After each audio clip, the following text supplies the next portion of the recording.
Election day is right around the corner, and voters in the Mountain State will be choosing a new governor of West Virginia. One of the candidates vying for that top spot, Chase Linko-Looper, representing the Mountain Party. After serving more than 9 years in the U.S. Army Reserves with one tour in Afghanistan, Linko-Looper is now a disabled combat veteran and human rights advocate. I first want to thank you for your service and thank you for taking the time to chat with us today. Absolutely, my pleasure. Thank you for having me on. As you said, I served nearly a decade in the U.S. Army. The military kind of tears their military personnel down, breaks them, and calls it service. And when they get out, they kind of forget about them. And I spent a period of my life homeless, lived on government aid for a period of time. So I lived in poverty. I struggled for a while.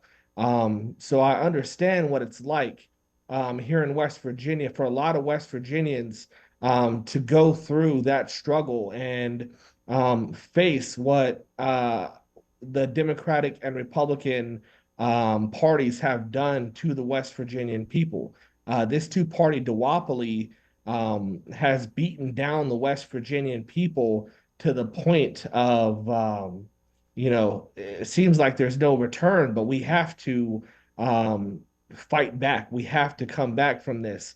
And I think the only way to come back from it is to elect officials who are fighting for the people, third party officials who are not bought and paid for by corporations and big money. And that's why I'm grassroots. What I say is what I do. What I say is what I go after. I am not bought and paid for. There are no corporations lining my pockets. And I do want to talk about your platform. So you really have three main pillars: power to the people, investment for the people, and solidarity and justice for the people. So tell us more about that and some of the issues that you're really prioritizing here. So, power for the people, that is, a great platform that we stand on. We want to bring power back to the West Virginian people by rebuilding our economy, by investing in renewable energy, in clean energy. I know here in West Virginia, coal helped build West Virginia for a long time. And Democrats were the ones in charge of leading that industry. And whenever the coal industry started to die, West Virginia turned to Republicans based on ideological reasons. But Republicans and Democrats have continued to fail the West Virginian people, and they continue to promise the West Virginian people that they will bring coal back. But coal is not coming back. There is less than 12,000 jobs left in the coal industry here in West Virginia, and it is only getting, less and less. So we have to start investing in renewable, clean energy. We have all these natural resources around us here in West Virginia: wind, solar, water. Why not harness that energy and turn it into something that we can build our economy off of? I believe that West Virginia could be a leader in renewable energy and that we could make our economy boom if we started investing. We need to do that now.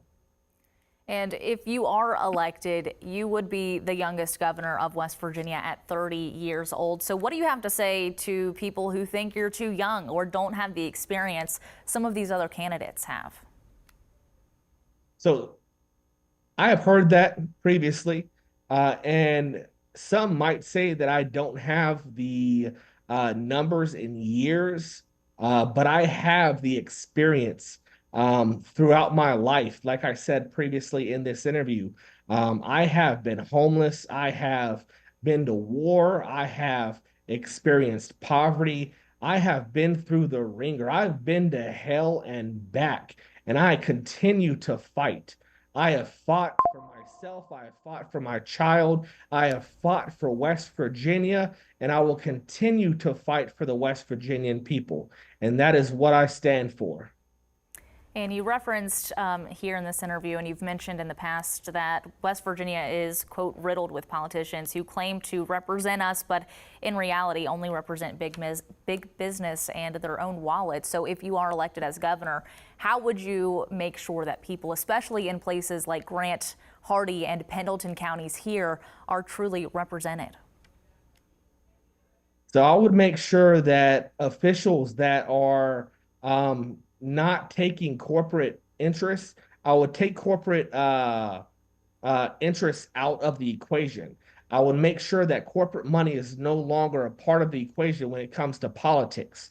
No longer can politicians take corporate money and be swayed and turned by corporations lining their pockets. That is how I would do that. Right. And is there anything else that you would like voters to know ahead of Election Day?